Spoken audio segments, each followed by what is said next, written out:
আসসালামু আলাইকুম সম্মানিত ভিউয়ার্স, আজকের ভিডিওটি হচ্ছে ভাইরাস সম্পর্কিত। ভাইরাস সম্পর্কে বিভিন্ন তথ্য আজকের ভিডিওতে ক্লিয়ার করা হবে। আপনারা এখানে দেখতে পাচ্ছেন কিছু হাঁসের ডিম।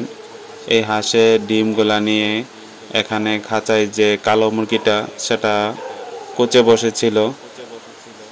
মুরগিটার মলগুলা দেখাচ্ছি, দেখেন এটা পানি পানি মল ত্যাগ করতেছে।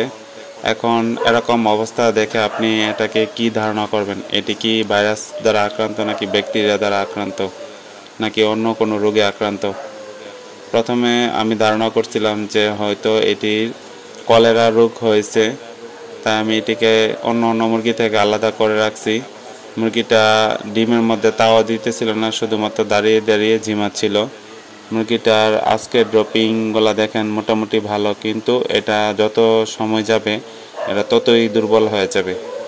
ভাইরাসে আক্রান্ত হলে দেখা যায় যে মুরগির শরীরে যখন বিভিন্ন ভাইরাস দ্বারা আক্রান্ত হয়ে থাকে তখন মুরগির শরীরে থাকা অর্গানগুলা এগুলা কার্যক্রম একদম বন্ধ হয়ে যায়। দেখা যায় অর্গান বলতে আমরা যেটা বুঝি সেটা হচ্ছে কিডনি, হার্ট, খাদ্যনালী, আরও আদার্স যত পার্টসগুলা ভিতরে আছে সেগুলাতে দেখা যায় যে ভাইরাসটা অ্যাটাক করে।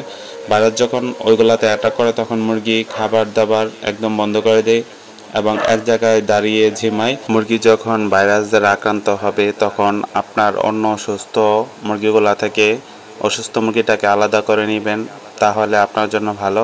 আর নয়তো এই রোগটা যখন খামারে ছড়িয়ে যাবে তখন আপনি অনেক টাকা খরচ করলেও মুরগিগুলোকে আর বাঁচাতে পারবেন না। এই যে দেখেন, এগুলা হচ্ছে আমার বাইরে ছেড়ে পালন করা মুরগিগুলা। এগুলার সাথেই কালো মুরগিটা ছিল, কিন্তু এটা কোচে বসেছিল। কোচে বসা অবস্থায় এটি রোগে আক্রান্ত হয়েছে ভাইরাস দ্বারা। এই মুরগিটার ভাইরাসে আরও আক্রান্ত হওয়ার কারণটা হলো এই মুরগিটা আমি নতুন কিনে আনছিলাম, আনার পর এটি ডিম পারছে, পারার পরে এটি কোচে বসছে। এছাড়া যে অন্য মুরগিগুলো আছে আমার সেগুলোকে রানীক্ষেত ভ্যাকসিন করানো ছিল, এজন্য ওই মুরগিগুলার আল্লাহর রহমতে তেমন কোনো সমস্যা হয় নাই। মুরগিকে আপনারা যদি রানীক্ষেত ভ্যাকসিনটি দিয়ে রাখেন, আরডিবি ভ্যাকসিনটি যদি দিয়ে রাখেন বড় মুরগিকে, তাহলে আপনি ধরে নিতে পারেন যে আপনি 80% রোগমুক্ত আছেন যতদিন পর্যন্ত এই টিকাটির মেয়াদ থাকবে। এছাড়া যে অন্য ভাইরাসগুলো আছে, ধরেন কলেজা, এটাও কিন্তু এক ধরনের ভাইরাসের মধ্যেই পড়ে। গাম্বুরো, এটাও এক ধরনের ভাইরাস। তারপরে হচ্ছে ব্রঙ্কাইটিস, মাইকোপ্লাজমা, এগুলোও কিন্তু ভাইরাস। আমরা শুধু ভাইরাস বলতে রানীক্ষেতটাকেই বুঝি, কিন্তু রানীক্ষেত ভ্যাকসিনটা যদি আপনি একটু হাই কোয়ালিটির, একটু ভালো দামি ভ্যাকসিন করেন, তাহলে ভাইরাস থেকেই আপনার মুরগি মুক্ত থাকবে। কারণ রানীক্ষেতের যে দামি ভ্যাকসিনগুলা করে বিভিন্ন কোম্পানি, অনেক সময় দেখা যায় যে আপনি চাইলে 130 টাকা দিয়েও রানীক্ষেত ভ্যাকসিন করতে পারবেন। আবার সেম ডোজটাই যদি আপনি অন্য ভালো দামি ব্র্যান্ডেডটা নিতে চান তাহলে 800-900 টাকা লাগতে পারে। তো 800 টাকাটা 800 টাকা কাজ করবে, আর 130 টাকাটা 130 টাকা কাজ করবে, এবং সরকারি ভ্যাকসিন যেটা সেটা সরকারি ভ্যাকসিনের মতো কাজ করবে। তাহলে আপনারা যদি আইবি এবং এনডি এই দুইটা ভ্যাকসিন কোম্পানি যদি একসাথে দিতে পারেন, তাহলে আপনারা ধরে নিতে পারেন যে 90%ই আপনারা মুরগি রোগমুক্ত আছে যতদিন পর্যন্ত টিকার মেয়াদটি থাকবে। আমার এই মুরগিটাকে রানীক্ষেত ভ্যাকসিন করানো হয় নাই, তার কারণ হচ্ছে এটি একটি মাত্র কিনে আনছিলাম বাজার থেকে। ভাবছি যে আরও কিছু মুরগি কালেক্ট করে তারপর একসাথে ভ্যাকসিন করব, অথবা ওই মুরগিগুলা যে বাইরে ছেড়ে পালন করা সেগুলার ভ্যাকসিনের মেয়াদ যখন শেষ হবে তখন ওইগুলোর সাথে ভ্যাকসিন করে নেব।